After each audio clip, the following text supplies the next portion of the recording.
You are watching Nimasa This Week, the authorized voice for the Nigerian maritime sector. My name is Iretiola Doyle, and you are welcome to the very first edition of our show in the brand new year 2013. Now, last week, we started a two-part review of our coverage of the activities of the Nigerian Maritime Administration and Safety Agency in the outgone year. Today, we will end that series, beginning with the dynamics surrounding the maritime sector transformation agenda of the current DG of Nimasa, Ziakede Patrick Akpobulukemi.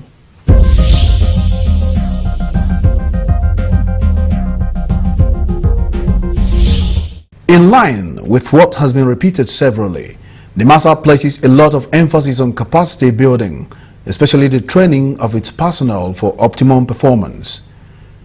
It is clear that regulating an industry as intense and diverse as the maritime sector requires nothing less.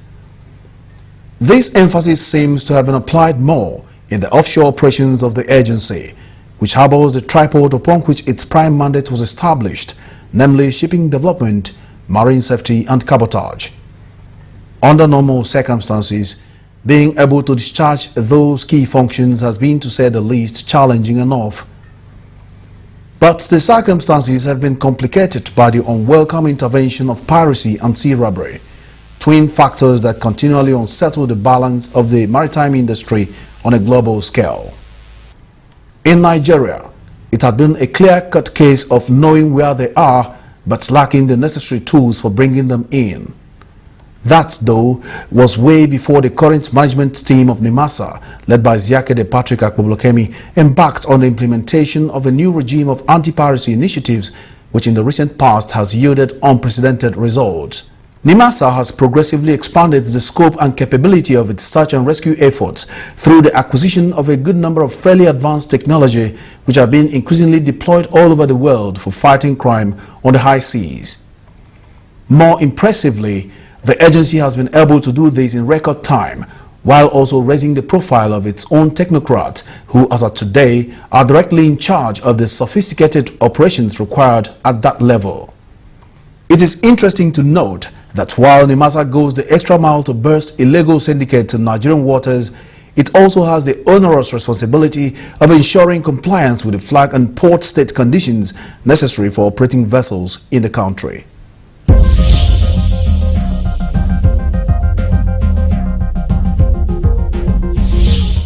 Now, one of our episodes had concerns for environmental issues written all over it. So we caught up with the head of the Marine Environment Management Unit, Mrs. Juliana Gunwa, as well as Captain Waredi Enuso of the Shipping Development Department, who both took pains to underline the issues affecting the maritime environment. As if on cue, an environment-friendly NGO also called on Nimasa with a new technology that has a lot of potential in preservation of the environment.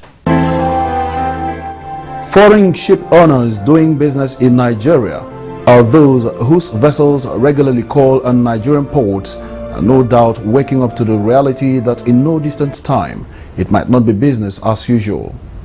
Among industry watchers, there is a widespread view that infrastructure must be laid out for the sustenance and continuous improvement of all complementary functions on the maritime domain for this to happen. One of these functions goes to the very heart of the agency's stated mission of striving towards the attainment of safe and cleaner oceans, marine environment management. This department, created at Nimasa in 2008, currently has Mrs. Juliana Gunwa as the head. Here she speaks about how highly the agency considers matters relating to the marine environment and what is being done to meet the challenges arising from it. Monitoring of our waterways, area surveillance of the waterways, enforcing compliance of the provisions of the conventions of the International Maritime Organization, that is the Marine Environment Convention. And how do we go about doing that? We have monitoring boats in which the officers board to ensure that vessels don't just indiscriminately pollute our waters. And officers equally go on joint patrol with other departments. And when they board vessels, what the marine environment officers look out for are the vessel's compliance with relevant the provisions of the relevant conventions of the IMO as it relates to pollution prevention or pollution management as a whole. There are a lot of illegal activities happening in Nigerian waters. Crude oil theft, which we are still working on seriously, and hopefully with the backing of our federal government, we'll be able to solve that, we'll be able to bring it down to a barest minimum.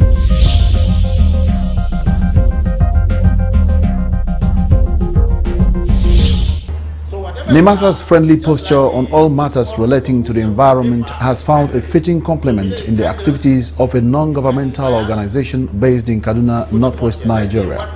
A delegation from the group, led by its founder and coordinator, Alhaji Ahmed, paid a visit to the corporate headquarters of the Maritime Agency in Lagos. They had a product to sell, for it was a sensitization mission meant to explain the uses of a new environment-friendly cooking technology that uses little wood fuel to produce high temperature or combustion.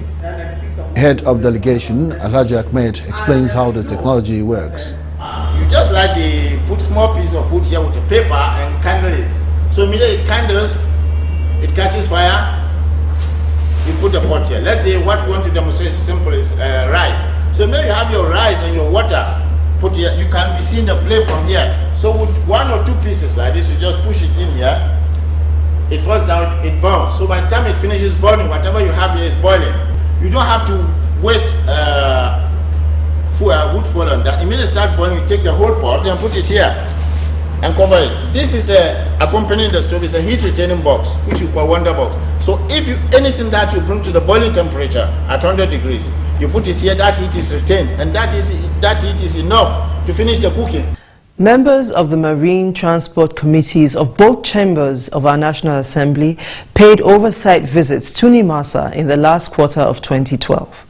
The Nigerian Maritime Administration and Safety Agency Nimasa has had the opportunity of hosting members of the Marine Transport Committees of both chambers of the National Assembly. We are here as part of our constitutional responsibilities to carry out our oversight functions.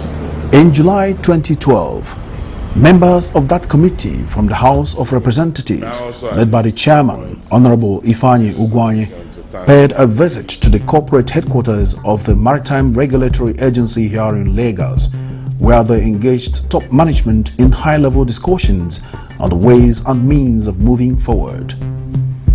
That committee had rounded off the visit with a tour of the facilities at Nimasa's Research Development Center, while also participating in a test run of the agency's 4 newly acquired anti-piracy interdiction vessels. Just on Monday this week, their counterparts from the Senate followed down the same path, converging on Nimasa's headquarters for an extended stock-taking and mind-rubbing session with the management of Nimasa.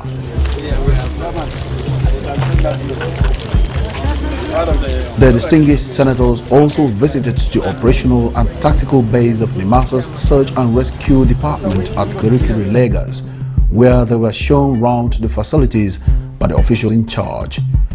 The DG appealed to the visiting Senate committee to seriously consider supporting a legislation that would insulate Nimasa from the tedious bureaucratic bottlenecks that have thus far proved a stumbling block to the realization of many of the agency's objectives. We have been going after the pirates in different parts of the country, in our maritime terrain, in the Niger Delta area, in other parts of the country, in Lagos. However, it is saddening to note that the partnership that must be built, the synergy that must be launched, must be strengthened between government agencies, between Nimasa and government agencies is so weak. When arrests are made, even when ammunitions are discovered, even when confessional statements are made, we are surprised. Few days after the arrest, these pirates, sea robbers, find themselves outside detentions, etc. And they come back to recruit more and assault the collective intelligence of Nigeria and our maritime domain. Listening to the presentation and the little that we have been able to interact over, I think we need a synergy between Nimasa and law enforcement agents in this country, because it does look like Nimasa is not capable to deal with the issue to the latter. They arrest, but they cannot prosecute.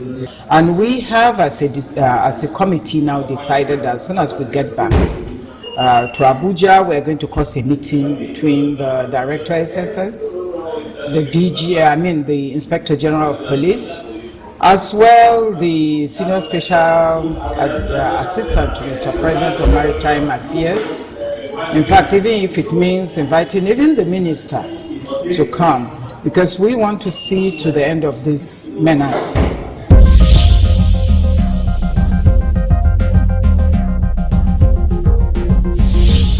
Still within the last quarter of 2012, a more eminent visit was paid to Nimasa, this time by a delegation of the Nigerian Navy led by the newly appointed Chief of Naval Staff himself, Admiral Dele Ezioba.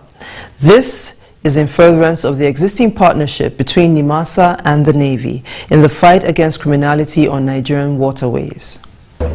It was the maiden official visit to Nimasa by the recently appointed Chief of Naval Staff, Vice Admiral Dele Ezioba. The CNS arrived at the Burma Road Apapa corporate headquarters of Nimasa in the company of a number of key officers of the Navy, while the Director General of Nimasa, Ziakede Patrick Akoblokemi, and other top management staff of the agency were on hand to receive them. We thank the Navy seriously, at least, if for nothing else, for safeguarding our maritime territory or maritime domain. Mr. President, big asset, and I quote, the Chief of the Naval Staff, you have a responsibility to eradicate all forms of illegality in Nigerian waters. Primarily, crude oil theft, illegal bunkering, and piracy. As we speak, it is on record that Nimasa and Nigerian Navy have an extant MOU that have provided the platform for Nimasa to enforce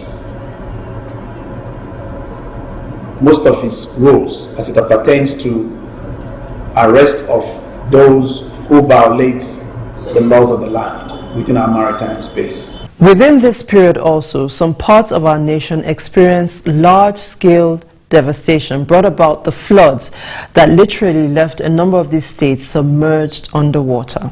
Staying true to its reputation as a responsible corporate citizen, Nimasa has responded to this emergency by spending over 250 million naira in the provision of relief materials for the flood victims in 6 of the affected states, namely Anambra, Delta, Kogi, Benue, Rivers and Bayelsa states.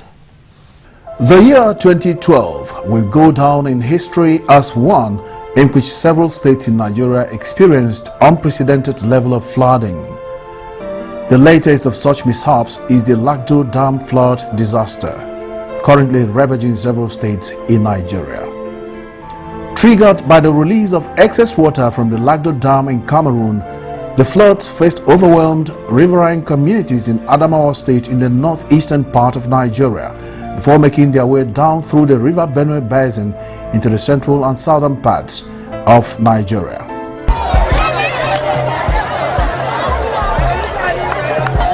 The Nimasa Committee for the Provision of Relief Materials to Flood-Affected States is headed by the Executive Director for Maritime Safety and Shipping Development, Captain Ezekiel Balagaba, with his counterpart in Finance and Administration, Haruna Baba Jauru, serving as co-chairman. Members of the committee were drawn from the different departments and units of the agency, as well as community leaders from the affected areas. The arrival of the Nimasa team seemed to lift spirits at every point, with the head of delegation consistently assuring the internally displaced persons of the continued support of the agency and government as they struggle to pull their lives together again. It has been quite an elaborate and demanding exercise, requiring the agency to mobilize all factors within its power for the purpose of reaching out to as many as possible the flood victims in the remotest parts of the 6 states. We had cause to commit the agency, so to say, to looking beyond the disaster. We are already looking at the post-flood situation, particularly as it relates to provision of tubers and siblings, so that the people can start their lives all over.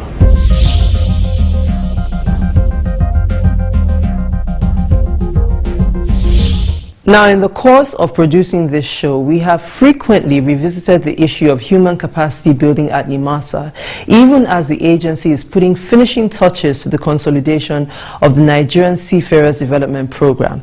The officer in charge of this program gave Nimasa this week some of the details concerning the arrangement we're talking about. For advanced training of Nigerian cadets and ratings, Nimasa has over time forged alliances with a number of universities in different parts of the world. This has been made possible through the instrumentality of the Nigerian Seafarers Development Program, a collaboration of the agency, various state governments, individuals and corporate organizations.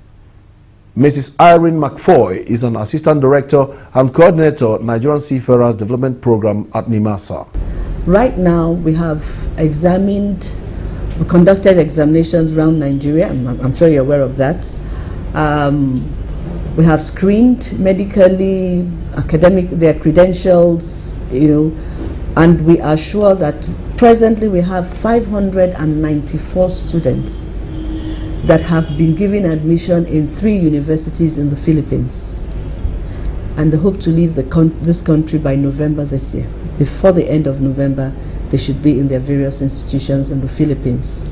We also have another batch of another 500 plus that are going to the UK, the US, and Egypt and India too by January 2013 under this full sponsorship.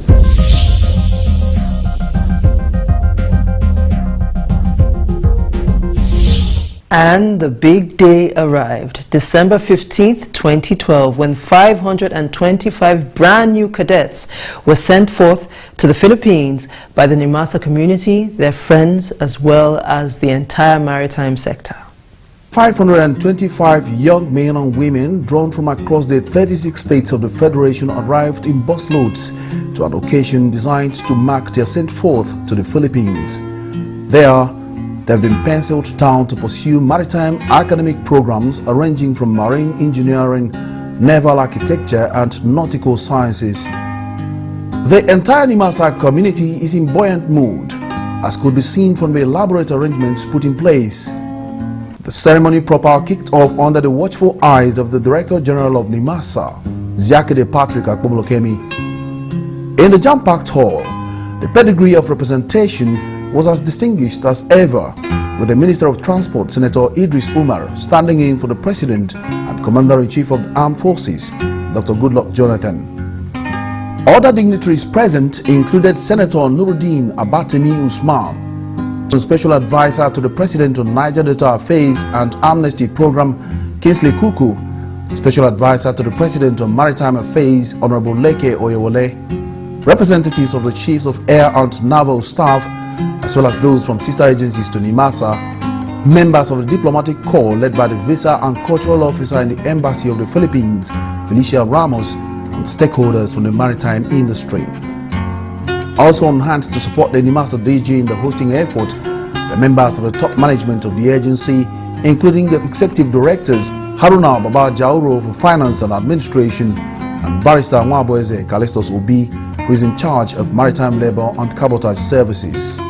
In his welcome address, The Nimasa DG thanked members of the Marine Transport Committees in the two chambers of the National Assembly, the Minister of Transport, the Nigerian Air Force and the Navy for their unalloyed support towards the attainment of the goals of the NSDP program, which is in line with the transformation agenda of President Goodluck Jonathan. Mr. Corporateman recalled the rigorous process undertaken by Nimasa in the selection of the cadets, adding that the project was put together with a view to providing opportunities for advancement for children of the common man. Some persons may be averse to this program. Why are we spending huge amount of resources, government hard-earned money, on our people? We ask a question. If we don't spend monies for our people, what else are we going to do for them? Whereas those critics have questioned the amount of monies that are going to be spent on Nigerians, we have asked, this same set of people have brothers and sisters in the Harvards, in the Oxford, in the Cambridge. Must the poor man's child be wasted? Why can't the poor man's child who has the intelligence, the knowledge, and the capacity to cope with these studies also benefit from this program?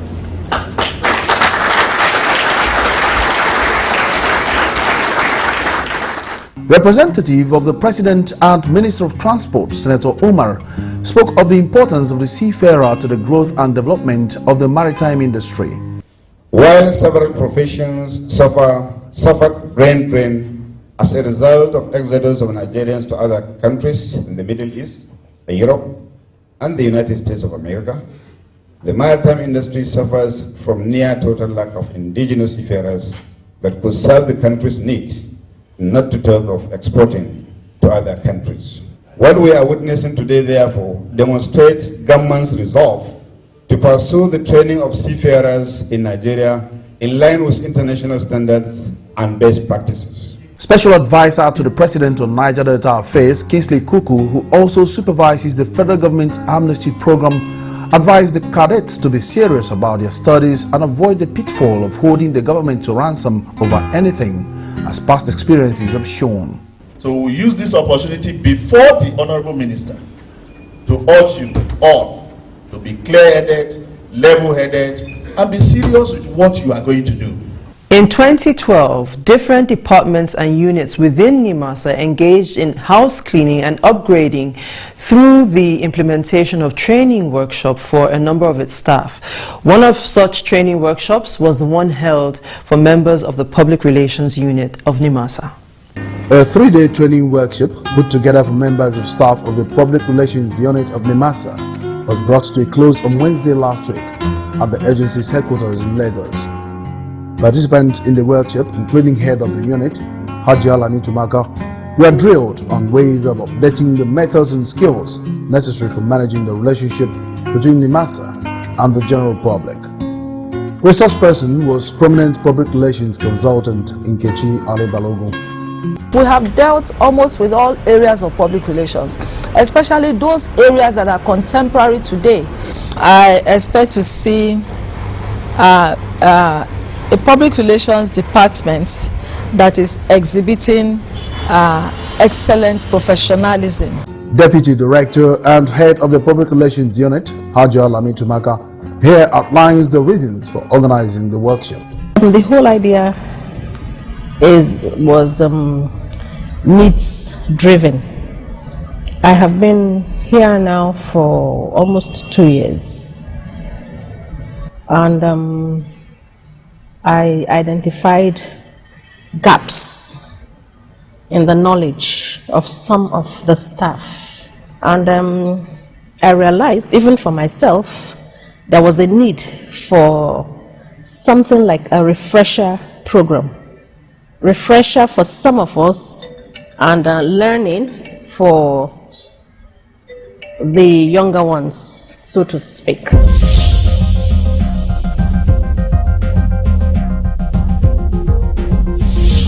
And that brings us to the end of today's edition, which also signs off on the two-part review of our coverage of the activities of Nimasa in the outgone year 2012. Now, as always, we hope we kept you informed and educated. That is why we are here.